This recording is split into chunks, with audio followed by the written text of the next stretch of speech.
Assalamualaikum warahmatullahi wabarakatuh. Pada kesempatan kali ini, kita semua akan mempelajari terkait pengujian hipotesis deskriptif. Sebelumnya, perkenalkan, nama saya Fitri Ayu Anggraini, NIM 357 dari kelompok 3, dan anggota lain Ayu Dwi Nur Afifah, NIM 362, Muhammad Sofi Akil, NIM 368, dan Rizkina Anggraini Budi Cahyani, NIM 371.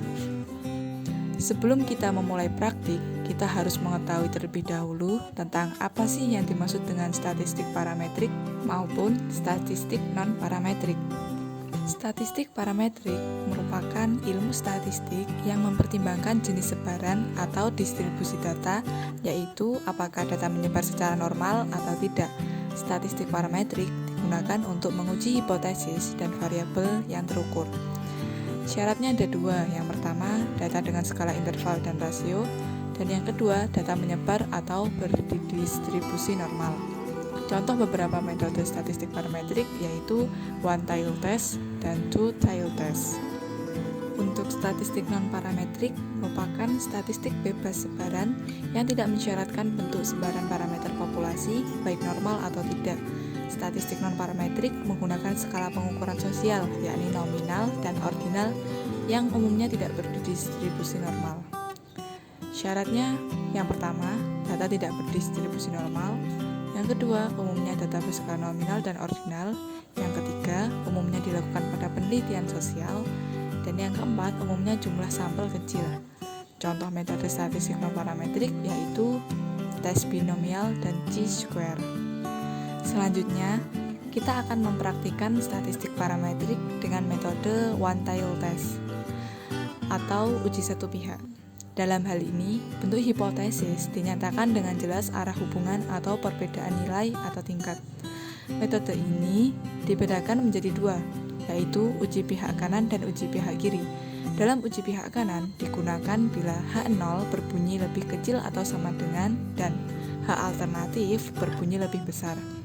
Sehingga kesimpulannya H0 diterima jika T hitung lebih besar atau sama dengan T tabel.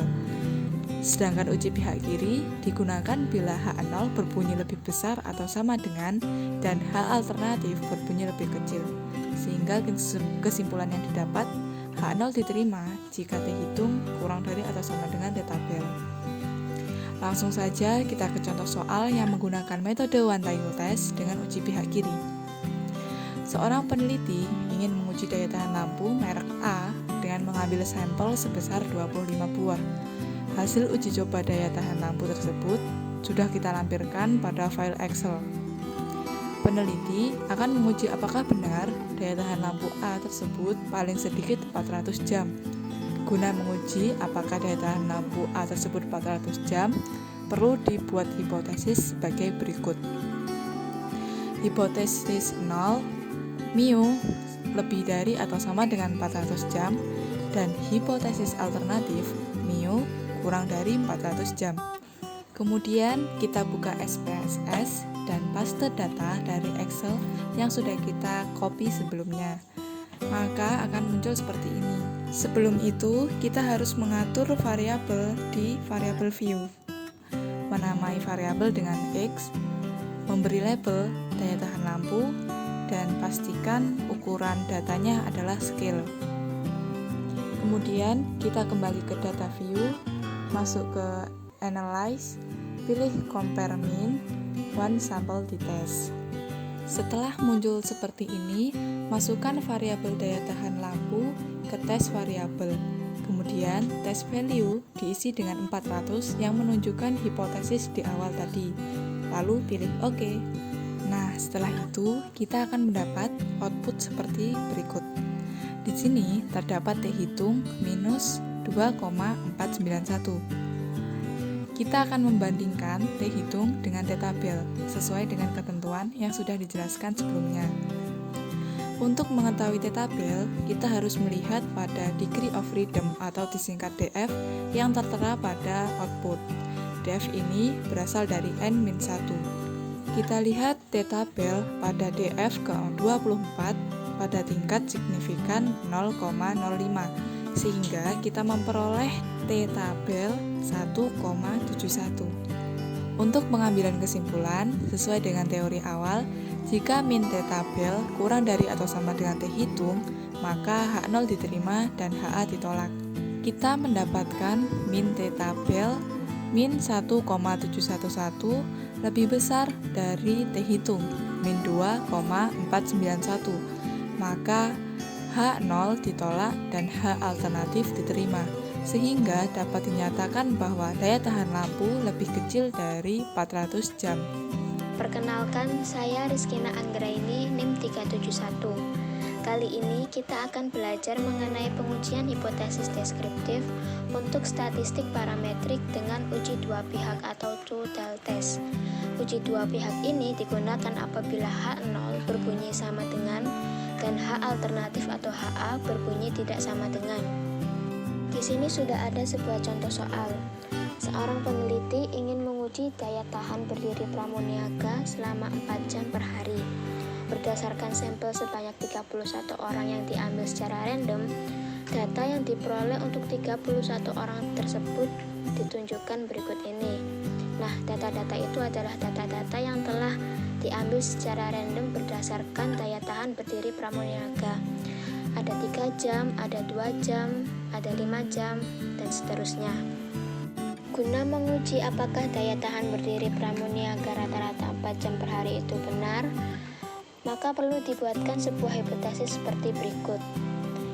Hipotesis yang pertama yaitu H0 sama dengan 4 jam, yang berarti bahwa daya tahan berdiri pramuniaga tersebut benar dengan rata-rata 4 jam per hari. Dan yang kedua adalah HA yang tidak sama dengan 4 jam, yang berarti daya tahan berdiri pramuniaga dengan rata-rata 4 jam per hari itu tidak benar. Selanjutnya kita akan menguji data mengenai daya tahan berdiri pramuniaga menggunakan uji dua pihak dengan SPSS.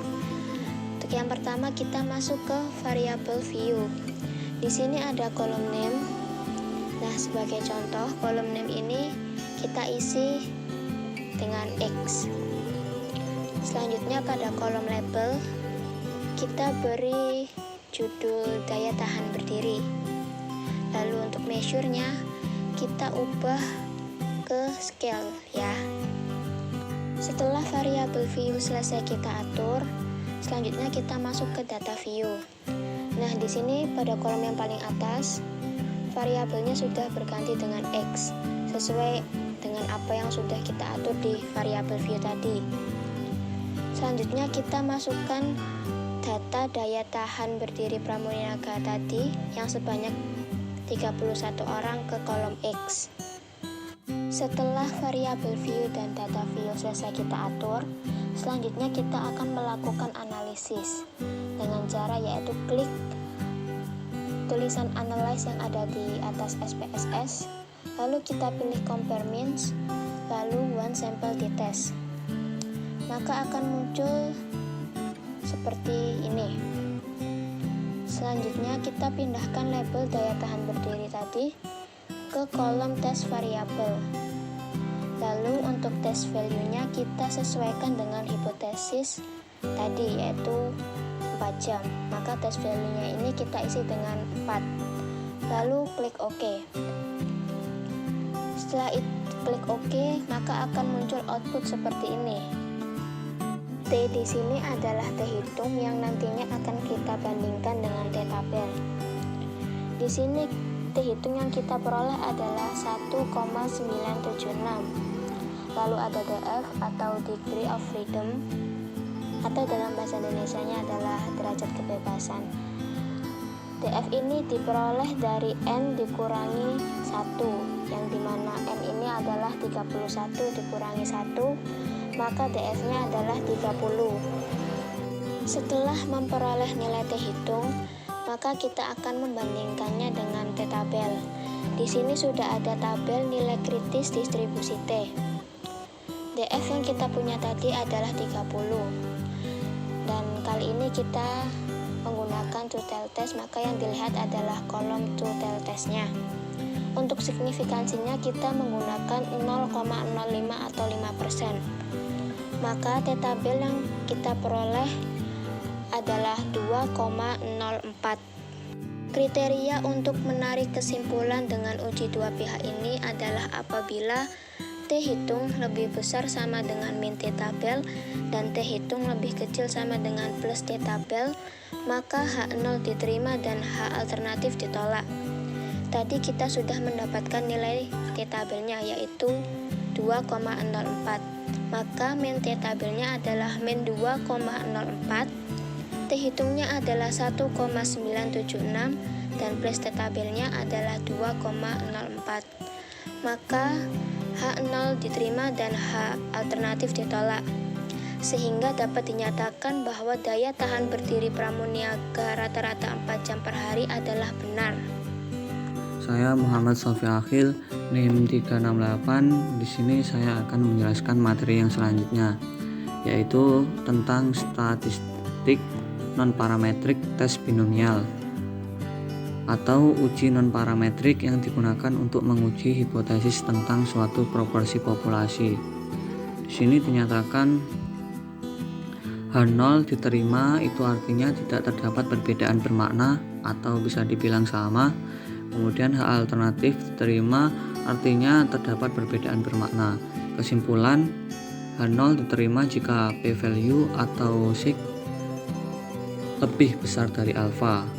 Kemudian lanjut ke contoh soal tes binomial. Di sini saya ambil contoh, seorang guru ingin mengetahui kecenderungan siswa SMA tahun 2012 dalam memilih jurusan IPA dan IPS dari 40 sampel yang diambil secara random. Berdasarkan hasil polling menunjukkan bahwa sebanyak 22 siswa memilih jurusan IPS dan sebanyak 18 siswa memilih jurusan IPA. Simpulan apa yang dapat dikemukakan oleh guru tersebut? Jadi hipotesis statistik yang diajukan dapat dinyatakan H0 P1 sama dengan P2 sama dengan 0,5, atau jadi ini P1 nya bisa dikatakan siswa yang memilih jurusan IPS dan P2 nya siswa yang memilih jurusan IPA. Itu untuk H0 nya dikatakan sama atau 0,5 atau 50%. Kemudian alternatifnya itu antara P1 dan P2 itu tidak sama atau tidak sama dengan 0,5% atau tidak sama. Kemudian selanjutnya kita tabulasikan data dari soal di atas. Di sini ada 40 sampel dan atau 40 siswa, itu 22 siswa memilih IPS dan 18 siswa memilih jurusan IPA. Kita bisa buat sampelnya di Excel untuk mempermudah. Jadi nanti bisa kita kategorikan 22 siswa yang memilih jurusan IPS ini dengan 2 dan 18 siswa yang memilih jurusan IPA ini dengan 1. Nah, nanti setelah itu kita pastekan di SPSS di data view. Nanti gambarnya akan seperti gambar berikut. Jadi ini nomor 1 sampai nomor 22 ini kategori angkanya itu 2 atau ini yang memilih jurusan IPS. Kemudian nomor 23 sampai 40 itu angkanya 1 atau itu yang memilih jurusan IPA. Selanjutnya kita setting bagian variabel view-nya. Di sini untuk name-nya itu X, tipenya numerik, kemudian width-nya 8, desimalnya 2. Pada label kita bisa ambil contoh pilihan jurusan atau pemilihan jurusan juga bisa. Kemudian value-nya nanti kita atur. Untuk value pertama itu tulis 1, kemudian labelnya IPA. Selanjutnya kita add, kemudian kita ketik lagi value-nya, itu diisi dengan angka 2, kemudian labelnya IPS, kemudian kita add lagi, lalu kita pilih OK. Nah, selanjutnya kita setting bagian measure-nya. Ini kita setting nominal. Kemudian setelah itu kita langsung saja ke uji binomialnya. Kita ke data view. Selanjutnya kita pilih analis, kemudian non parametric test, kemudian pilih legacy dialog, kemudian selanjutnya kita pilih binomial. Setelah itu akan muncul gambar seperti gambar berikut. Setelah itu untuk variabel pilihan jurusan X ini kita pindahkan ke kanan atau ke test variable list. Setelah itu kita langsung pilih OK. Setelah itu akan muncul hasil tes binomialnya seperti gambar berikut. Jadi untuk kategori IPS itu sebanyak 22 siswa, kemudian IPA-nya 18 siswa, jadi totalnya itu 40 siswa. Untuk hasilnya itu kita bisa lihat pada x-aksiknya di sini tertera 0,636. Jadi bisa diambil kesimpulan, hasil analisis tes binomial tersebut menunjukkan bahwa koefisien x-aksik to-tailed sebesar 0,636, yang berarti koefisien tersebut untuk sisi kiri dan sisi kanan, sehingga masing-masing sisi akan sebesar 0,636 dibagi 2 sama dengan 0,318. Kemudian apabila sampel penelitian kecil itu lebih kecil atau sama dengan 25, maka koefisien binomial dapat ditemukan pada binomial tabel dengan cara menemukan antara n dengan n terkecil. Karena sampel penelitian yang ditetapkan oleh guru peneliti tersebut sebesar 40 atau lebih dari 25, maka koefisien binomial 0,318 tersebut tidak dapat ditemukan pada tabel binomial. Kemudian untuk merumuskan simpulan atas pembuktian di atas, maka harga koefisien x-aksik binomial tersebut dibandingkan dengan tingkat alfa yang ditetapkan, yaitu 1% atau 5% atau 0,01 dan 0,05. Kemudian kriteria yang digunakan yaitu bila tingkat atau kesalahan yang ditetapkan sebesar 1%, yang berarti 0,01, maka harga P sebesar 0,318 itu lebih besar dari 0,01. Atau misalkan kriterianya sebesar 5% atau 0,05, itu juga masih lebih besar. Dengan demikian, H0 diterima dan H alternatif ditolak. Berdasarkan hasil analisis tes binomial tersebut, dapat disimpulkan bahwa kemungkinan siswa SMA dalam jurusan IPS atau IPA adalah sama, yaitu 50%. Baik, di sini saya akan melanjutkan presentasi dari kelompok kami. Chi-square, sebuah metode statistik non-parametrik yang paling terkenal dan banyak digunakan. Uji ini menggunakan teknis coordinates of fit, yaitu dapat digunakan untuk menguji apakah terdapat perbedaan yang nyata antara banyak yang diamati yang masuk dalam masing-masing kategori dengan banyak yang diharapkan berdasarkan hipotensi nol. Apabila chi-kuadrat hitung lebih kecil dari chi-kuadrat tabel, maka HO diterima. Apabila chi-kuadrat hitung lebih besar dari chi-kuadrat tabel, maka HA ditolak. Chi-square contoh 1. Seorang guru ingin mengetahui kecenderungan siswa SMA tahun 2012 dalam memilih jurusan IPA dan IPS. Dari 40 sampel yang diambil secara random, berdasarkan hasil polling menunjukkan bahwa sebanyak 22 siswa memilih IPS dan sebanyak 18 siswa memilih IPA.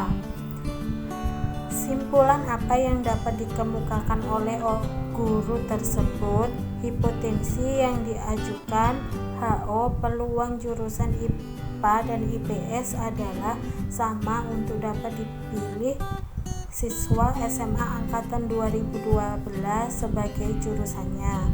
HA peluang jurusan IPA dan IPS adalah tidak sama untuk dapat dipilih siswa SMA angkatan 2012 sebagai jurusannya. Langkah-langkah contoh yang pertama. Langkah pertama akan melakukan tabulasi. Terlebih dahulu ada 40 siswa yang memiliki dua jurusan IPA dan IPS. Yang jurusan IPS ada 22 orang, yang jurusan IPA ada 18 orang. Lalu yang IPA kita kategorikan 1, yang IPS kita kategorikan 2. Lalu kita masukkan ke SPSS. Lalu seperti biasa kita pilih variabel view dan kita buat variabelnya, dan buat variabel katakan jurusan, lalu kita klik labelnya, bisa ditulis atau tidak, misalnya pilihan jurusan, klik value, muncul seperti ini, value 1 IPA, lalu kita add value 2 IPS, kita add, lalu kita klik OK. Lalu ke measure-nya adalah nominal karena datanya kategori, dan kita lakukan tes non-parametric test. Setelah ini ada variabel tertentu, baru kita masukkan hasilnya yang ada di Excel. Lalu kita copy saja, dipindahkan lagi di sini. Kita paste.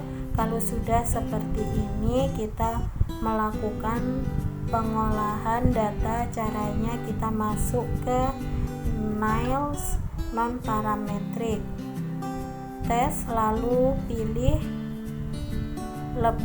logis dialog, lalu chi-square, lalu kita klik, muncul dialog seperti ini. Lalu kita pindah, muncul dialog seperti ini. Lalu kita pindah ke teks variabel range, lalu kita pindahkan, tinggal klik OK, akan muncul hasilnya. Dari hasil nilai tabel tersebut, Giles hitungan Giles tabel 0,4000 lebih kecil dari 3,84. Kesimpulan, Giles hitung 0,4 lebih kecil dari Giles tabel 3,84. HO diterima dan HA ditolak sesuai dengan ketentuan yang ada, maka disimpulkan bahwa peluang jurusan IPA dan IPS untuk dipilih sebagai jurusan di SMA adalah sama diterima. Untuk contoh soal yang pertama sudah selesai. Silahkan teman-teman mencoba di contoh kedua yang sudah kami sertakan soal dan datanya beserta hipotesis dan kesimpulannya.